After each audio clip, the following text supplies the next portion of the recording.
Beleza. Olá, pessoal. Eu sou o Carlos e esta aqui é Sala de Guerra. Né? Então, qual é a ideia aqui? A ideia desse episódio aqui, a gente vai continuar a outra sala de guerra que a gente fez relacionada ao modelo de maturidade de engenharia de plataforma da CNCF. Né? E essa sala de guerra é uma sala de guerra solitária, só tem um convidado. Que é o... Eu vou deixar ele se apresentar. Vamos lá, se apresentar aí, finge que ninguém te conhece. Bom, sou o Fernando Ick, estou aí na estrada há muito tempo, mas já contribuí para o projeto open source, fui de infra, já desenvolvi, já fiz, já tive em quase todos os papéis. Já fui consultor, então agora estou liderando uma área de plataformas internas numa fintech. Beleza. Então, enfim, basicamente, só resumindo para vocês, a gente gravou um vídeo no dia que lançaram o modelo de maturidade de engenharia de plataforma da CNCF, e sempre que chega na parte final eu pergunto, né, para o pessoal, assim, qualquer episódio aqui do canal, eu pergunto o que é que faltou de conversar, né? Então, como o pessoal fica aqui, eu vou jogar ele contra ele mesmo, né? Então, o que ele falou da última vez, né? Ele falou que faltou a gente focar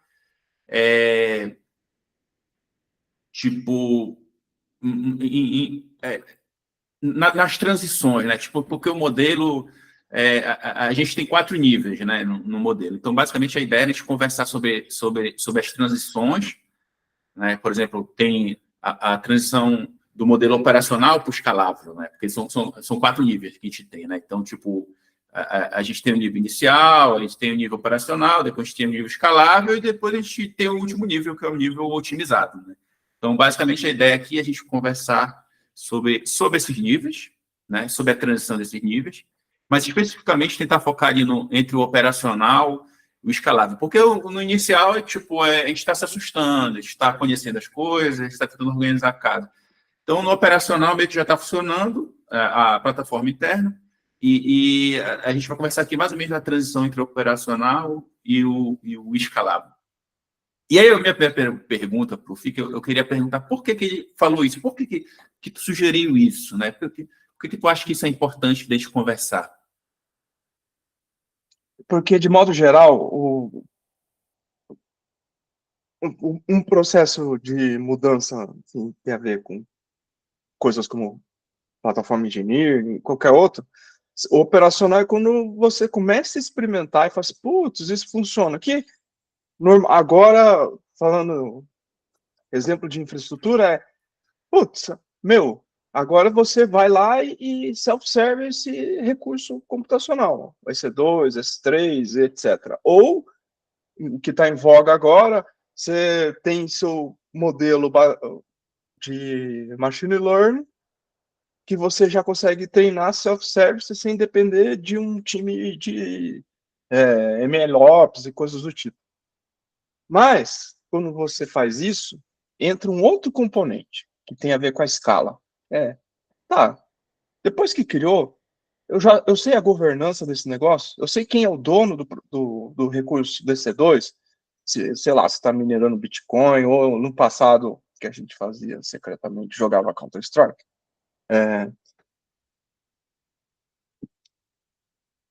Quem é o dono desse negócio? Ele está com recurso, está otimizado? Eu consigo passar o custo dessa estrutura para ele, produto, time de produto, time que criou, ou isso continua centralizado? Se tem que gerar rastreabilidade porque tem questões regulatórias, isso tem rastreabilidade? E quando o serviço que é dependente dele acaba, ele também morre?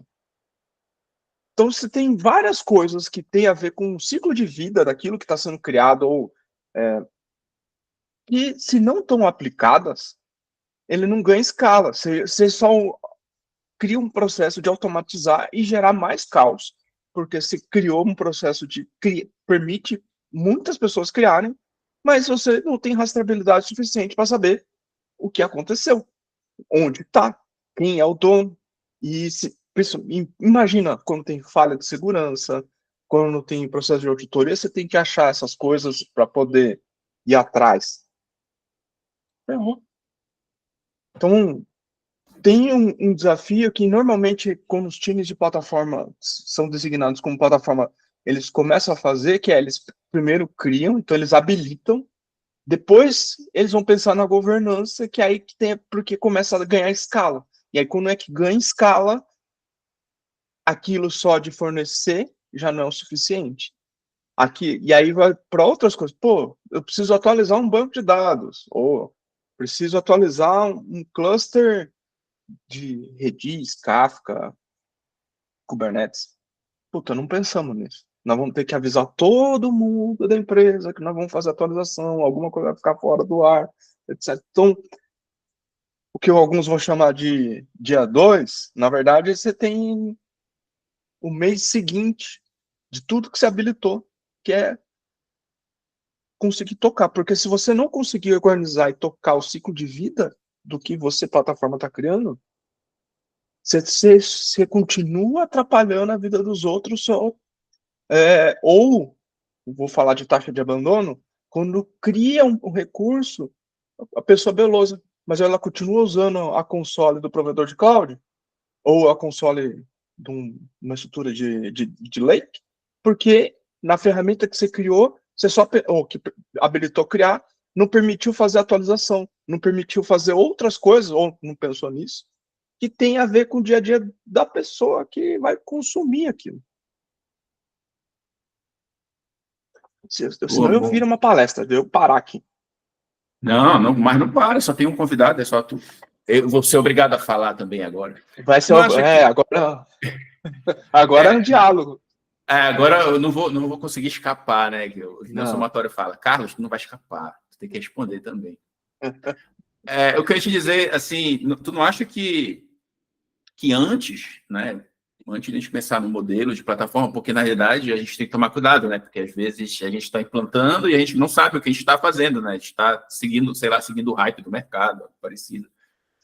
Mas tu não acha que quando a gente estava implantando DevOps, meio que as plataformas surgiam de uma forma natural? Não acho que a gente sempre esteve fazendo isso, né? A gente sempre esteve implantando plataforma, mas só não era bonitinho, não era sei lá, não era um produto, porque a gente tem que olhar a plataforma como um produto, né? Um produto interno para o nosso cliente interno, nosso cliente.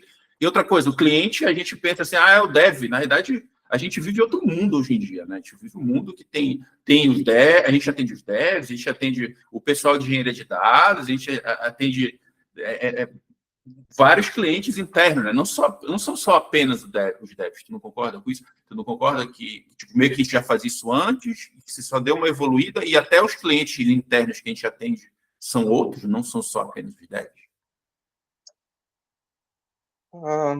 Acho que para quem está no ciclo de adoção de tecnologias, principalmente os early adopters, sim, você tem razão, mas se você pensar lá atrás, nos primeiras discussões de agilidade, etc., isso já estava proposto. Se for mais para trás ainda, se você pensar nos livros da Mary Poppins Dick, que ela vai falar sobre Lean Software Development, ela já falava lá sobre esse tipo de coisa. O livro do Jez Humble e do David Farner sobre Continuous Delivery também tem esboços lá. Talvez não tivesse tão claro, mas já tem essas coisas. Porque, na analogia com uma fábrica de carro, a gente constrói maquinário para a linha de montagem e mantém ela funcionando. Mas e tem a ver com a escala. Só que se isso não tivesse conectado desde o início, que não estava, porque o modelo de organização era diferente das empresas, a gente ficava deslocado, porque falava, por exemplo, quem assistiu O Senhor dos Anéis, o meu precioso, My Precious, que é o meu servidor, que passou 20 anos sem reiniciar, que nunca foi invadido, que nunca sofreu atualização, etc. Agora, por necessidade de eficiência das empresas maior, ou a discussão está maior, na verdade, você não fica mais isolado, você entra na discussão do quanto lucro líquido da empresa teve naquele tempo e qual a sua participação. Plataformas ajudam a ganhar escala nisso. Mas concordo com você, já fazia, só não tinha os nomes, só não tinha, não era buzzword, não tinha definição de diferente, mas no fim da gente, todo mundo fazia já. Eu acho que o lance da abordagem do Lean, né, de olhar as coisas como uma pipeline de fábrica, né? Eu acho que é uma coisa que faz sentido, eu acho que combina muito com plataforma, mas aí vai a minha pergunta para ti, por que tu achas que o David Farley abandona isso, né? Ele faz de propósito hoje em dia. Porque, por exemplo, eu faço de propósito ignorar o Lean. Ele não fala calmes, né? Por exemplo, ele não defende que os princípios sejam calmes. Ele tinha o L de propósito, mas eu discordo dele, né? Eu acho que o L faz mais sentido do que... Acho que se não tiver o L no calmes, eu acho que não faz sentido o nosso trabalho, eu acho que nem essa visão de escala. Mas por que tu achas que o David Farley abandona o L? Porque ele fala só calmes, né? CAMS. Eu não sei responder essa, mas...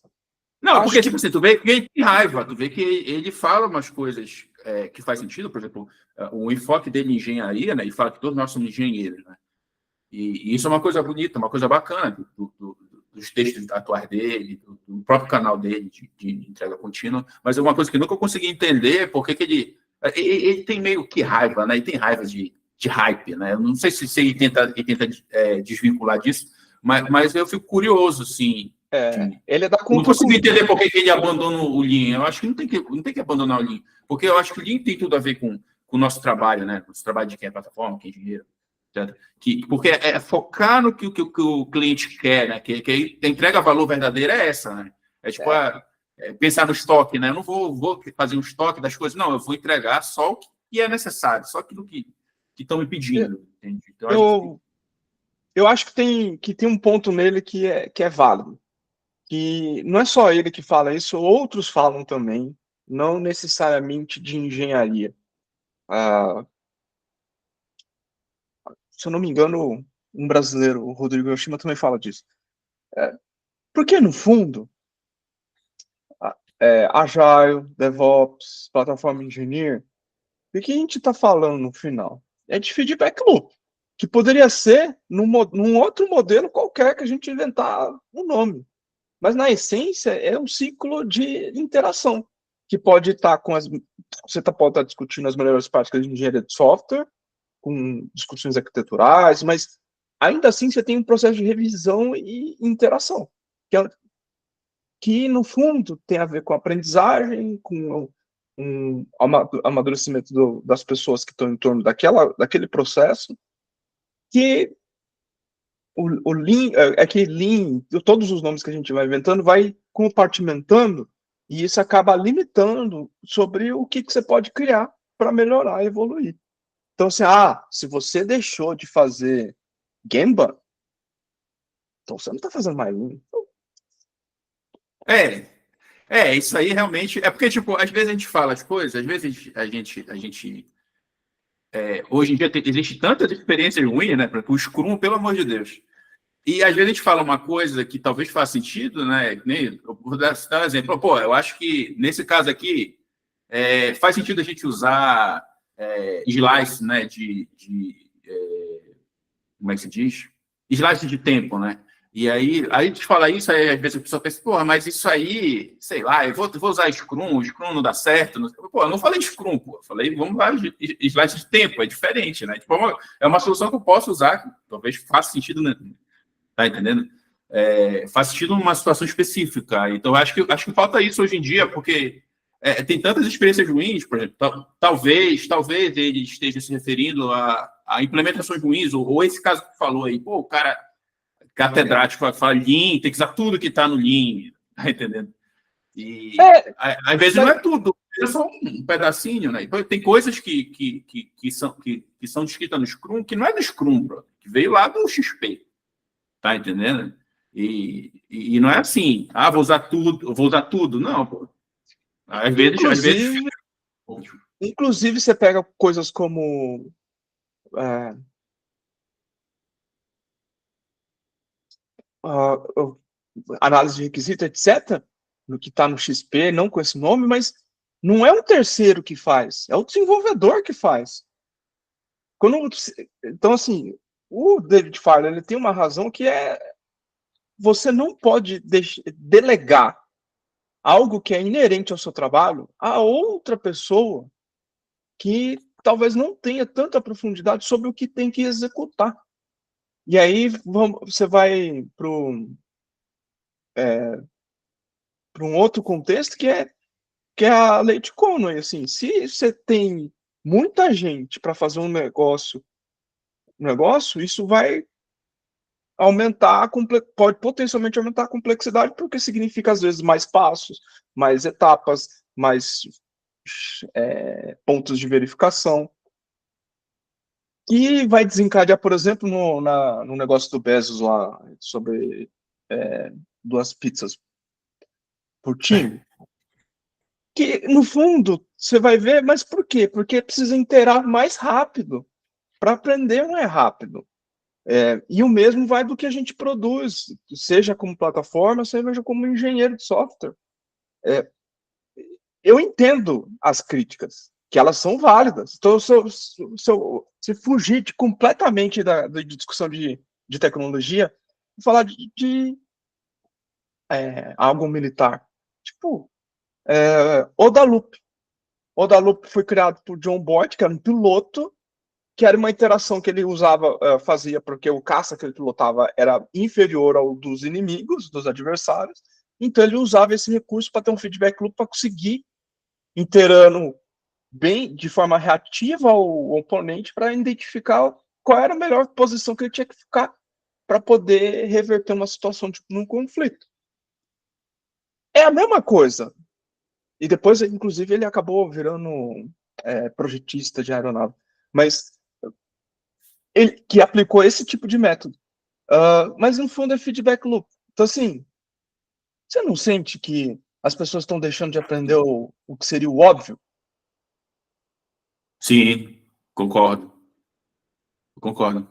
Eu acho que o nível de complexidade tecnológica que a gente convive, né? Não vou nem dizer que a gente traz, né? A gente convive, ele acaba afastando a gente de olhar para o óbvio, né? Ou de tentar deixar as coisas simples, né?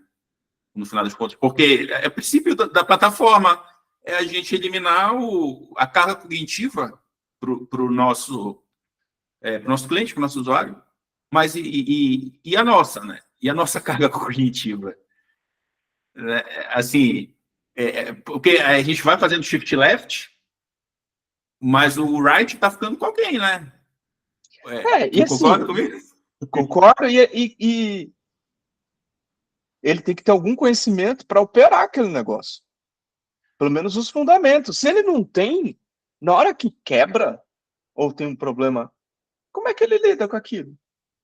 Então, fazer o shift left, ou o que for, tem uma premissa. Você quer deixar a pessoa ignorante, alheia, ou ela sabe o que está acontecendo, mas ela simplesmente só não tem que operar com isso. Quando tiver um problema, você vai ter ferramental suficiente para potencialmente ela arrumar. Ou ela dizer o que está acontecendo de errado. Mas aí entra a talk do somatório, né? Que é a talk dos perfis, né? Tipo, a gente tem que ter ideia de quando a gente está criando a plataforma, a gente vai ter os perfis. Tem o perfil do dev que não tem que se preocupar com nada, entre aspas, né? Só se preocupar com as coisas relacionadas ao produto que ele vai gerar para o cliente dele, né?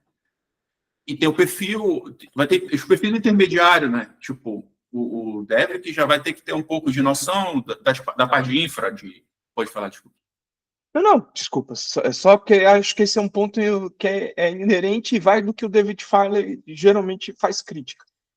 E outros, que é, tá bom, ele só tem que focar no produto. Mas quando ele tem que discutir alta disponibilidade, aumentar o nível de SLA do produto dele, Aí ele propõe multi-cloud.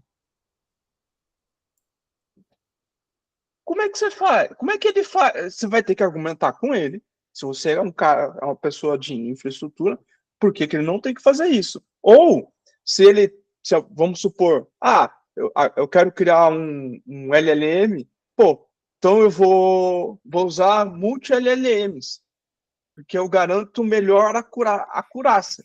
Você, como responsável de plataformas desse tipo de escopo, vai ter que explicar para ele que não é bem assim. Mas ele quer usar. Então, assim... Não, tudo bem, mas tipo, a gente tem que entender que tem duas coisas aí, tem dois momentos aí. Tem um momento, por exemplo, o lance do Jez Rumble e o David Farley, eles falaram assim, olha, por exemplo, os devs viviam só no mundinho deles, né? E aí eles têm que olhar para o mundo de engenharia, tem que fazer o caminho para olhar as coisas de infra, né? As coisas do pessoal, que a gente que é de infra já vive a todo momento. Esse é um movimento, né? O movimento de plataforma é o contrário, né? Tipo, já vivi esse mundo aqui, eu já vi que tem muita coisa aqui que não é necessário eu saber de tudo, né? Eu olhar tudo que o pessoal de infra.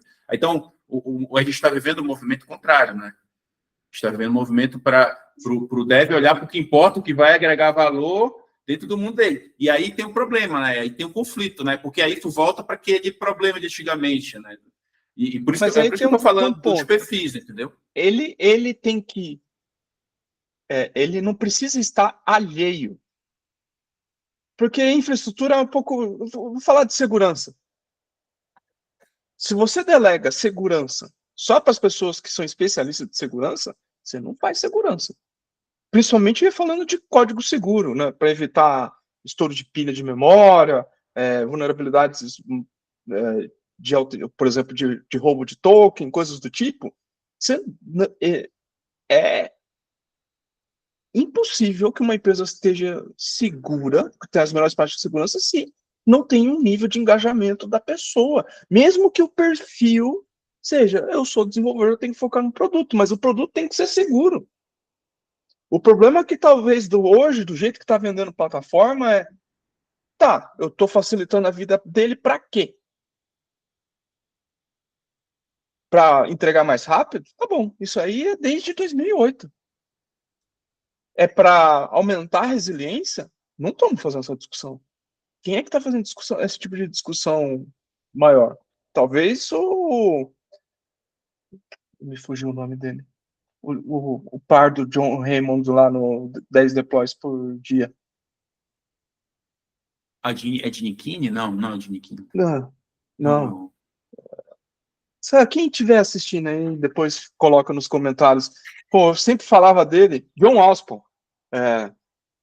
Ele fala disso. Mas será que não estamos fazendo a discussão certa? Porque se não, acho que não estamos. E aí plataformas entram num problema que é um problema do RP. Um RP mal implementado, você gera um prejuízo porque você impacta todos os processos da empresa. Os processos que envolvem financeiro, gestão de pessoas, que envolve como é que a organização se comporta. Se a gente está fazendo isso com plataformas porque, pela complexidade, você tem que fazer building blocks ou coisas modulares que são intercambiáveis, se eu estou fazendo isso mal, seja por desperdício, né, que eu faço só habilitando e não olhando o resto, ou seja porque eu estou restringindo demais, eu só deixo a pessoa alheia ao resto, será que eu realmente estou querendo levar a empresa para uma cultura de alta performance? Boa. Eu acho que, tipo assim, como dentro do modelo de maturidade, eu acho que tem que considerar aquela questão de que uma tecnologia que a gente coloque na nossa stack, eu estou falando questão de stack, porque, enfim, a plataforma ela vai conversar com uma ou vários stacks, etc. Mas aquela tecnologia que está lá, ela vai ter, ela não é só um build block assim, burro, né? Não é só um build block simples. Ela tem uma operação dela, cara. Tá entendendo? Aquela ferramenta que eu adicionei na minha stack, ela tem uma operação própria dela. Então quer dizer, é um Inception, né? Inception de operação. Estou aqui como infra, estou operando a plataforma, mas eu vou acrescentar uma ferramenta que ela tem tá entendendo? Ela tem uma operação própria, ela tem um jeito. E aí, por exemplo, esse é o tipo de coisa que vale ponderar, porque além da operação, e volta à questão da governança em escala, qual é o grande problema no final ali?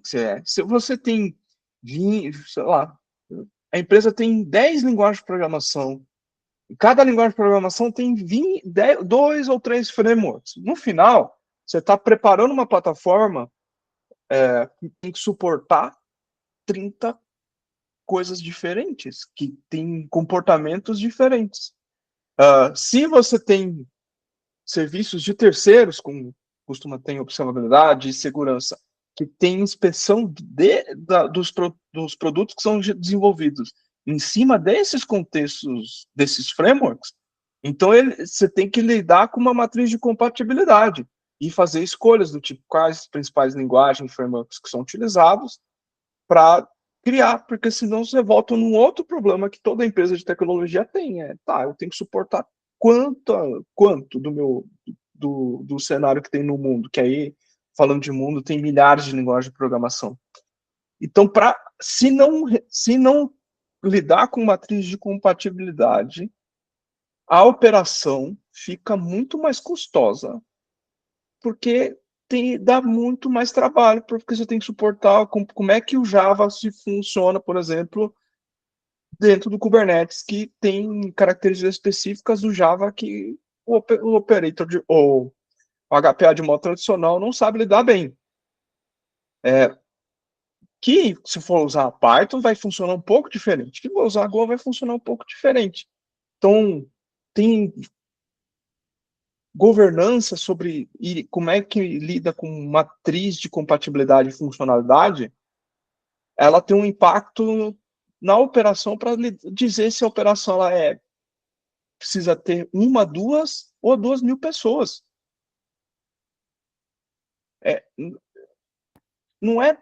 Não parece tão simples. Pois desculpa. Não, mas e aí... desculpa, continua. Vai. Só para concluir que, assim, em escala, quando você ganha escala, você obrigatoriamente ou empiricamente, você vai restringindo o número de tecnologias e frameworks e coisas que você suporta, porque senão não ganha escala. E aí é o que deixaria a pessoa alheia, de fato, eu não preciso entrar dar um SSH, entrar num cluster Kubernetes e olhar lá o log. Eu vou lá na ferramenta que eu olho a log, que já me dá o detalhe que eu estou tendo. Mas isso quer dizer que eu tenho que deixar de entender o que tem uma linha de log? Não, eu tenho que entender o que tem a linha de log, até porque fui eu que escrevi.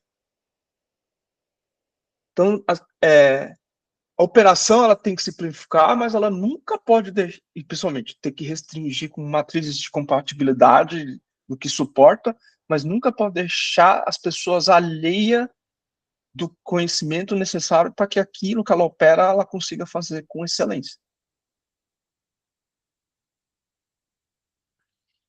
Beleza. Outra coisa, assim, eu acho que tem muita...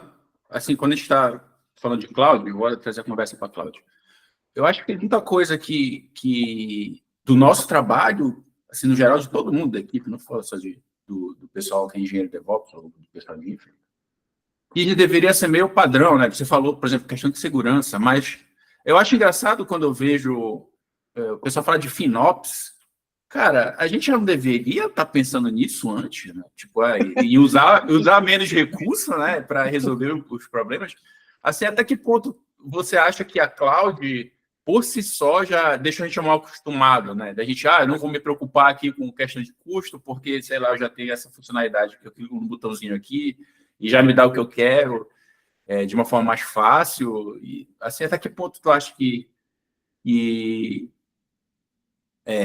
as clouds, ou então até o mundo que de automação que a gente tem de ferramentas fáceis, meio que deixou a gente mal acostumado?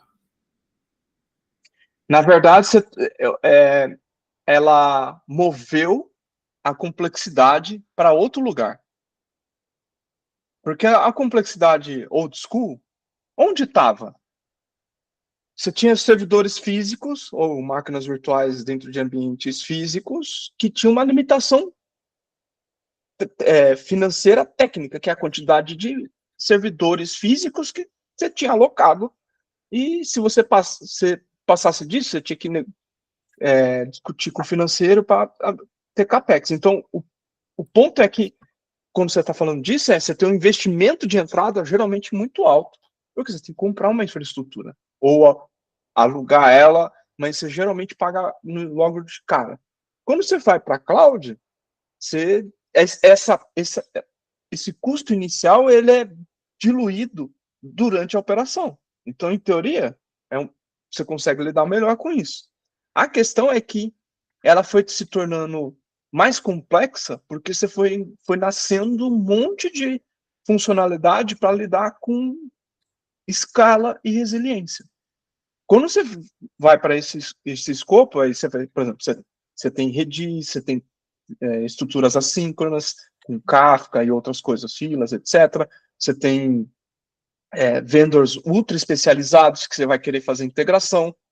E isso tudo acaba gerando uma complexidade que o seu motor, ele é só um componente perto de uma arquitetura distribuída que são seus vendors. E eles vão fazer de tudo para facilitar, porque eles querem que você fique dentro do ecossistema deles, mais especificamente dentro do que eles só provêm. E então eu vou sempre facilitar. Igual você ir no mercado, um mercado grande, porque ele não quer que você saia de lá. Vai num shopping, o shopping não quer que você saia de lá. Você quer que você faça tudo ali dentro. Você vai, em teoria, gastar mais. É a mesma coisa. Então, se facilita desse lado, você gera um problema do outro lado, que agora meu SLA depende de todos os outros. Então, se eu estou querendo 4 noves e meus fornecedores só dão 2 noves, ferrou. Como é que eu vou aumentar isso? O custo começa a ficar inviável. E aí, só que eu não estou olhando para isso, porque eu estou olhando de integrar esses caras, fazer meu produto rodar. Então, o que você está certo é que a complexidade foi parar em outro lugar que a gente está mascarando, que aí o DHH e o Twitter foram os primeiros a dar visibilidade, tem que fazer repatriação de dados, de infraestrutura, porque está muito caro fazer isso só operando na nuvem. Porque operando na nuvem, e quem é antigo de mainframe sabe o que eu estou falando, a margem de um mainframe, a margem do dono do mainframe, era muito alta, perto do que ele entregava. Não que ele não entregava pouco, entregava muito. Mas perto do que ele entregava, a margem de um mainframe era muito alta. E agora com a cloud é a mesma coisa. Por quê? Você bilheta para qualquer coisa. Diferente quando você tem uma ociosidade contratada, que é o que você paga antes, que conforme vai subindo o seu uso, a sua ociosidade vai diminuindo e fala assim, pô, tá na hora de eu contratar mais ociosidade. Agora, eu não contrato mais ociosidade. Se eu estou contratando ociosidade, eu estou alocando recurso além do que eu deveria, eu já estou tomando prejuízo. Então, tem uma transição que a gente não conseguiu fazer. Sobre aumentar a complexidade no outro lado, no right, em vez do left, e a ociosidade contratada agora ela se tornou um problema, coisa que ela não era. Entendi.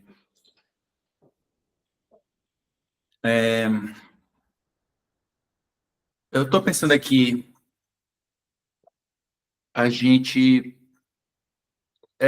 e o lance... O que é que tu acha do modelo de maturidade da CICF? Porque ele não é um modelo amarrado, né? Tipo, os níveis, por exemplo, não está obrigado a ficar no nível inicial. Tipo assim, a tua organização não está, por exemplo, no nível operacional 100%, ou não está no nível escalável, não dá no nível otimizado. Pelo modelo da CNCF, é uma coisa que tua empresa pode ter um pezinho em cada um, em cada um dos níveis, né? Porque tem os níveis e tem os aspectos, né? Então, o que tu acha disso, né? O que tu acha tu acha que isso é uma coisa aplicável? Tu acha que é uma coisa uma coisa racional? Ou tu acha que, por exemplo, a gente pode cair no vício dos outros modelos que não deram certo, assim, que na prática não deram certo, de fato? Você fez uma pergunta capciosa, mas eu acho que o modelo ele ajuda a entender o nível de consciência que está a organização sobre cloud native e plataformas no geral, que a gente está chamando hoje de plataformas. E não necessariamente você tem que seguir como está o modelo. Talvez o caminho aí é olhar para as práticas que estão propostas no DevOps State Report, que hoje é mantido pelo Google. E lá fala sobre capacidades que no fundo ele vai discutir ali sobre cultura organizacional e cultura de engenharia. Então, aqui ajuda a enxergar sobre onde você está, ou onde cada parte da organização está nessa perspectiva de maturidade de Cloud Native plataformas.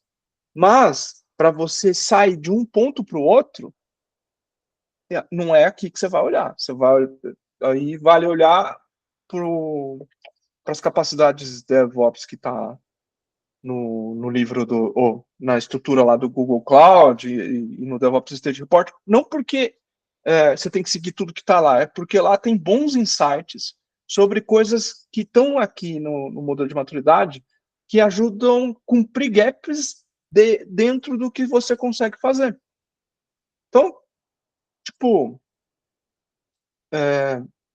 que ele lá vai falar sobre pós-mortem, lá vai falar sobre cultura de testes, sobre estrutura de testes, vai falar sobre arquitetura e acoplamento de componentes, coisa que aqui não fala. Só que, se você está muito acoplado a uma tecnologia, por exemplo, que não é exatamente o que eles dizem lá, não é o que dizem no geral, mas é um bom exemplo. Quando você vai precisar trocar, porque vai trocar o fornecedor porque ficou muito caro, o quanto você vai conseguir sair rápido, porque geralmente o nível de acoplamento desse tipo de coisa não permite a gente sair rápido. Então, como antigamente, se você ficasse num banco de dados, antes dos ORMs, era muito difícil fazer a migração de um para o outro, porque você usava de forma especializada aquele banco, na hora que eu saía de um MySQL para Postgres para Oracle, ou vice-versa, era anos para conseguir fazer isso. Eu tinha que reescrever muita coisa. A mesma coisa agora, se eu estou com um vendedor de segurança ou de operação de container, que apesar de ser majoritariamente Kubernetes, nem tudo funciona igual. O quanto eu estou acoplado com o vendor para saber que eu posso fazer a transição para o outro? Aí você fica refém. Outra coisa, porque, assim, uma coisa boa que eu vi, que eu acho legal, que eu vi nesse modelo de maturidade, é até meio que uma contradição, né? Assim, foi questão de enfatizar que a gente tem que criar a nossa plataforma interna. Meio que ele gosta o modelo, ele deixa transparente isso, né? Que é uma boa prática, é a gente criar a nossa plataforma. Por que isso é uma boa prática, né? Por que eu estou falando questão de contradição? Porque a CNCF ela tem as balas de prata, né? Ela tem o backstage da vida, né? Que todo mundo fala, todo mundo cai nesse anti-pattern do backstage, tudo é o backstage vai nos salvar. Assim, por que o modelo diz que o backstage não vai nos salvar e por que a gente não deve se prender nesses IDPs? Porque A gente tem que construir o nosso IDP, porque a gente não existe, porque não existe um IDP que vai salvar a gente. Assim. Pô, vou voltar aqui pro RP, coitado dele. Das profissionais que lidam com eles. Eu tenho dó deles. Esse foi o maior fracasso de projeto que eu já lidei na minha vida, assim, é o pior de todos. Mas você nunca implementa o RP igual de uma empresa para outra, porque a estrutura que ela funciona, os processos, as pessoas, os times, as áreas funcionam diferentes de uma para outra. Então, quando você vai implementar um IDP e adotar uma plataforma mais fechada, você está pegando um cubo e tentando enfiar no buraco que cabe um cilindro. Então, você vai ter que lapidar ele. Mas, quando você fala assim, isso não é mais suficiente para mim, eu preciso de outra coisa, o custo para você trocar começa a ficar muito caro.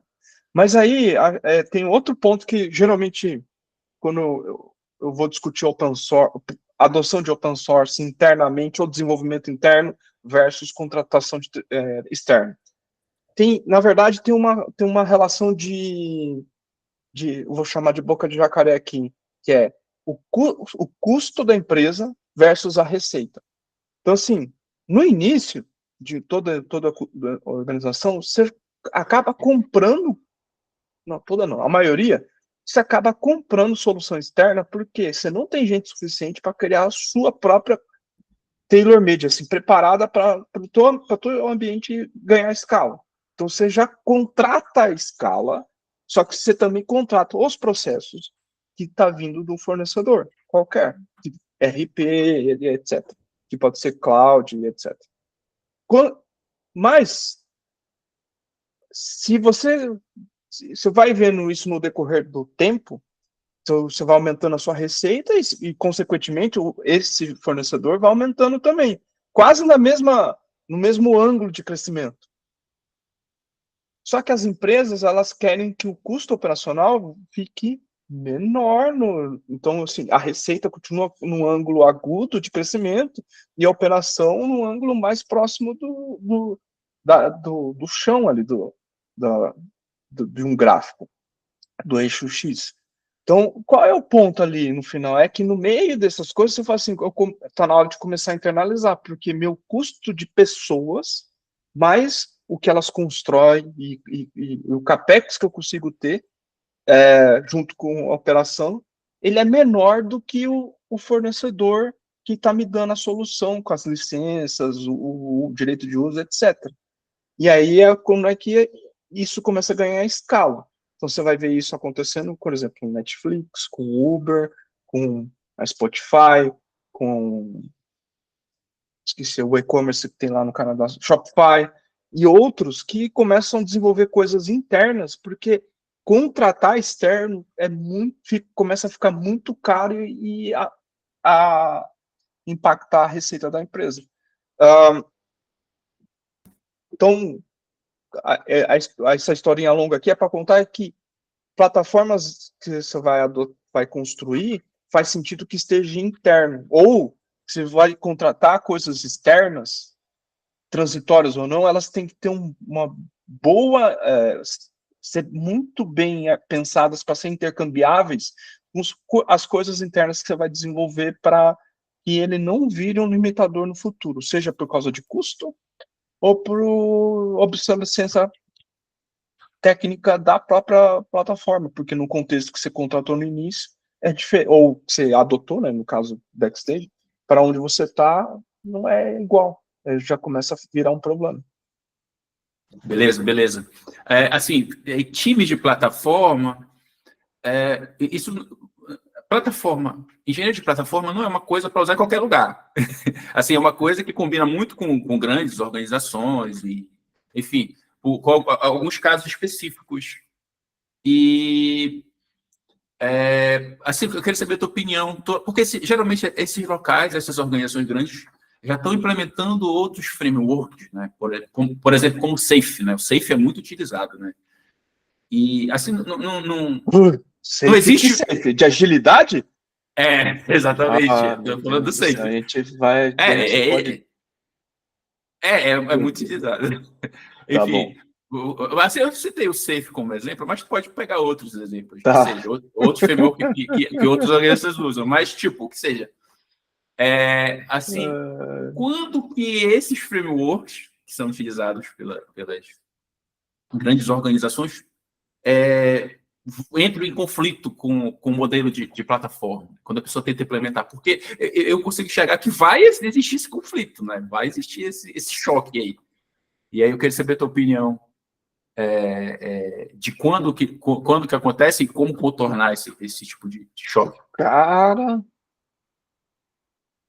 não sei por que estão implementando o CIF. Com certeza a cultura organizacional é uma porcaria. Não, eu sei por quê, né? Porque eles estão querendo mudar para melhorar o desempenho da empresa. Mas se engenharia de plataforma engenharia for vendida como uma cultura, esquece. Tá tudo errado. Você vai ter esse conflito. Se vender como um meio para ganhar, ou implementar um meio para a empresa ganhar maior escala e melhor resiliência do produto que ela vende e fornece, aí a história é outra, porque você pode continuar usando o Safe ou modelo waterfall de projetos. Se eu, como time de plataforma, eu consigo habilitar para que isso aconteça de forma mais rápida e com maior resiliência, com melhor eficiência de custo, né? Acho que talvez é um tripé. Isso não importa. Se eu estou ok de trabalhar numa estrutura dessa, e eu como plataforma, estou conseguindo executar esse tripé, não importa. Pode ser isso, pode ser algo diferente, sabe? Não sei se eu respondi. Respondeu. Assim, vou continuar nesse embate de frameworks, né? Porque, por exemplo, tem o lance do compliance com segurança. Inclusive, eu estou te devendo, né? Que eu lembro que quando a gente falou sobre cloud aqui, você falou, olha, um dia a gente tem que gravar episódio para conversar sobre o pessoal de segurança, né? O pessoal de cibersegurança. Tá, mas enfim, bora assim, tu não acha também que assim, como é a relação assim dos frameworks de segurança, porque aí não tem como fugir, porque toda organização que tem que ter compliance, né? Tem que ter compliance com esse framework de segurança, e qual seria a relação do framework de segurança com esse modelo de maturidade de plataforma? O que seria importante assim, a gente considerar quando estiver construindo nossa plataforma? E quais são os conflitos que tu enxerga assim conflito? Como todo framework e modelo de implantação, se você seguir a risca, vai ter conflito. Mas acho que plataforma, engenharia de plataforma que é vendido hoje, é a melhor habilitadora para implementar os requisitos de segurança com a menor fricção possível.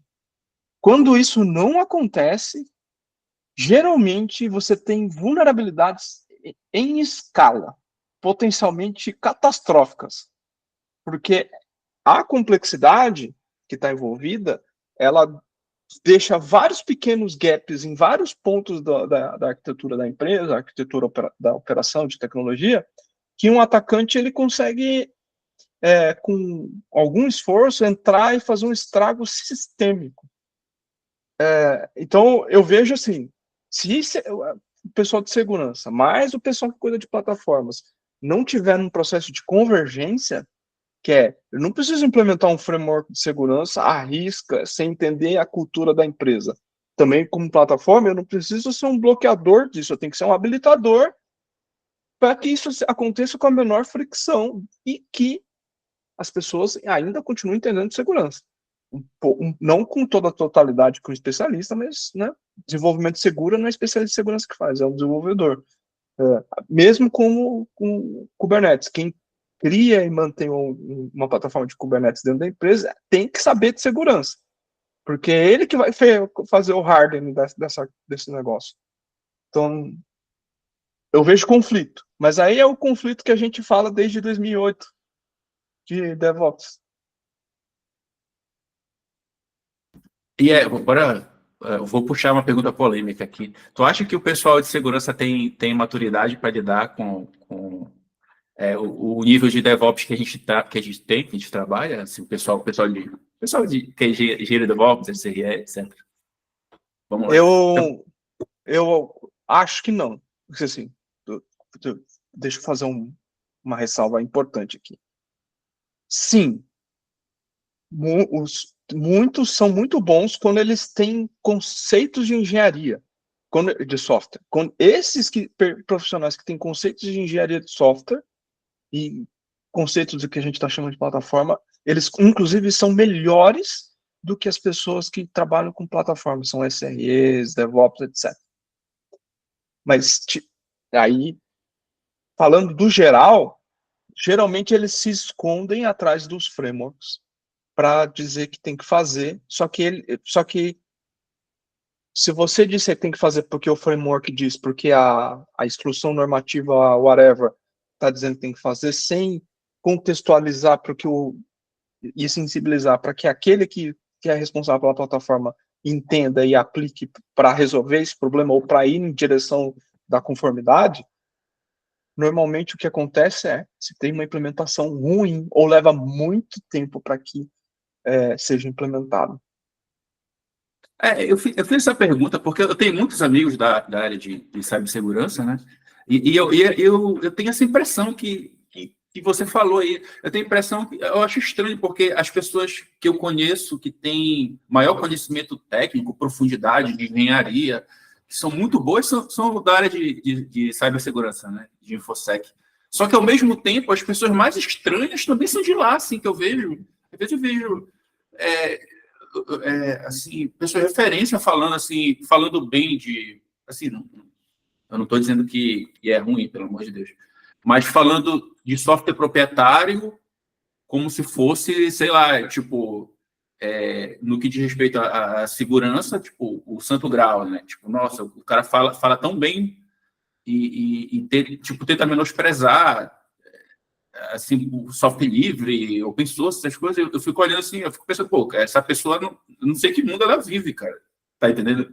E não é um perfil, né? Não é uma pessoa específica, é um perfil de cybersec relacionado a isso. Eu não sei não sei se é alguma coisa que tem a ver com, sei lá... É que é a última... você pensar em shift left, é a última fronteira, não, cara? Porque se segurança não pensa na escala, se segurança não pensa em engenharia de software, não pensa em como é que eles validam e testam, e eles pensam no produto da empresa na escala, você acaba contratando um produto de segurança muito caro, que não consegue atender a escala que a empresa está, ou seja, porque ela está muito, muito pequena, ou ela está muito grande, e ele fica preso no que o vendor fala. Segurança tem que ser uma das áreas com maior senioridade não no tempo, mas de conhecimento técnico da empresa, porque é o que vai habilitar as outras áreas a pensar no tema. Mais do que o cara de infraestrutura. Então, não dá para ser menosprezado. Tanto que, se você for ver onde estão as venture capitals botando dinheiro em tecnologia, AI, com certeza, por causa do hype, mas tirando o hype, é insegurança, porque tem um problema que é latente, que é depois desse crescimento que a gente teve de cloud, etc., as pessoas não sabem conter, não sabem lidar com isso. Beleza. Enfim, acho que a gente já passou um tempão conversando aqui. Eu acho que tá bom para esse episódio. Eu vou perguntar para ti, o que é que você acha que faltou? Com certeza faltou muita coisa, né? Mas o que é que tu acha que faltou de conversar relacionado ao tema de hoje, da parte 2?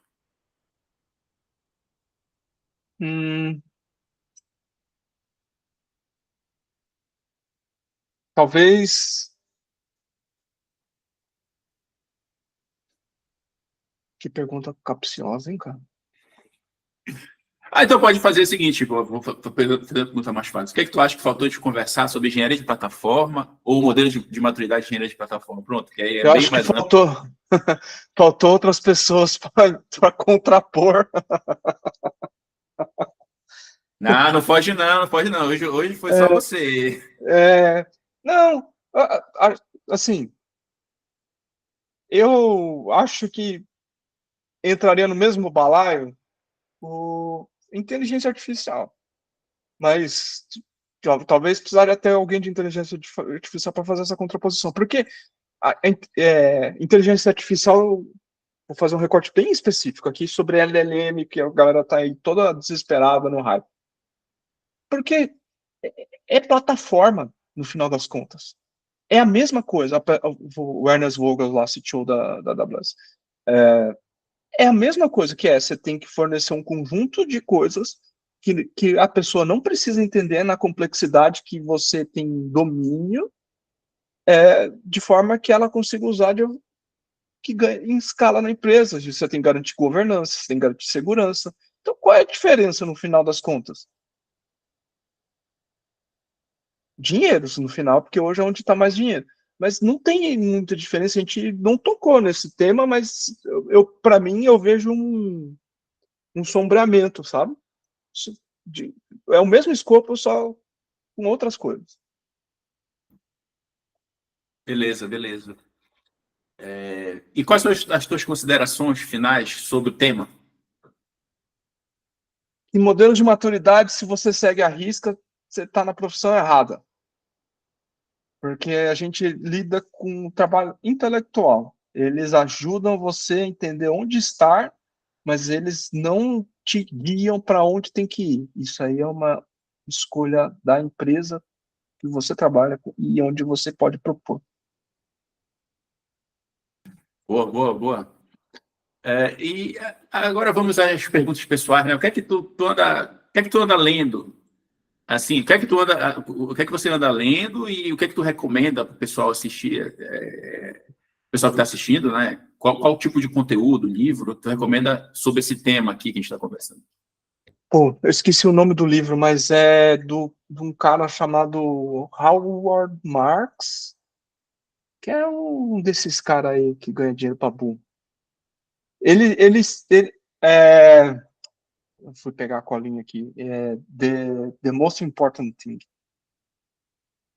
Ele fala um pouco ali. Inclusive, ele é meio. Ele faz.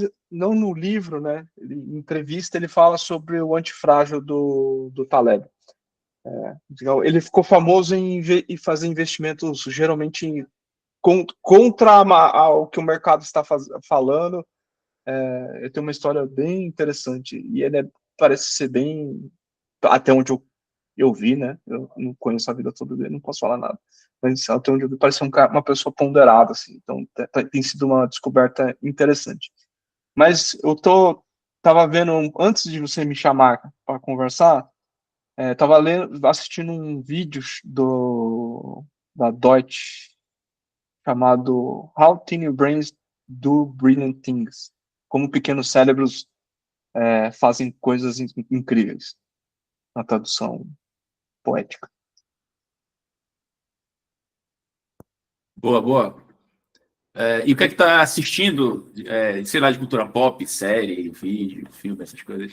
Bom, você sabe que eu não tô vendo muita coisa não, mas eu descobri recentemente uma banda chamada Rival Songs. Eu descobri não, né? O algoritmo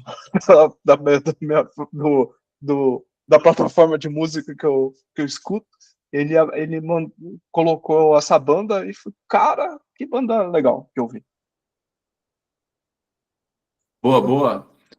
E é isso, ficamos por aqui nessa conversa, nessa UA1, acho que foi muito boa para continuar no tema, né? E assim, eu acredito que a gente ainda vai fazer mais duas UA1s, não sei se vai ser agora, porque a outra foi 6 meses atrás, pode ser daqui a 6 meses para frente, mas enfim, sobre o modelo de maturidade, porque ainda tem muita coisa para a gente conversar, né?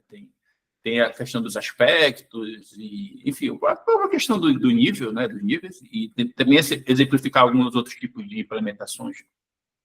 Mas, assim, a parte introdutória, acredito que a gente já está. A gente cobriu em torno de 60%, né?